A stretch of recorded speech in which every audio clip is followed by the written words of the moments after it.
Change is inevitable. Some things change you, sometimes quietly, sometimes all at once.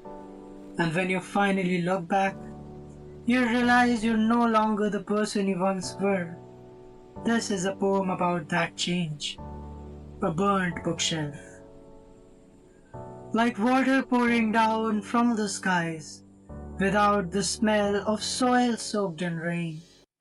Like there's no moisture left in my eyes, as it's sent to soften the scintillating pain.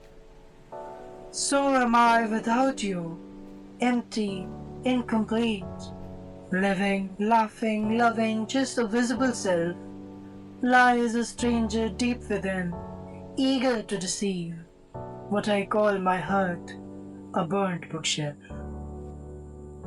A child I was, no knowledge of blacking.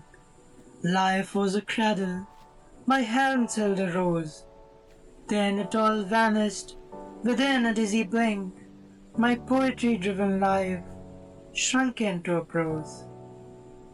That day marked a change in me. The change persists and will go on, till I remain numb. There's an enemy who holds me still from dusk till dawn.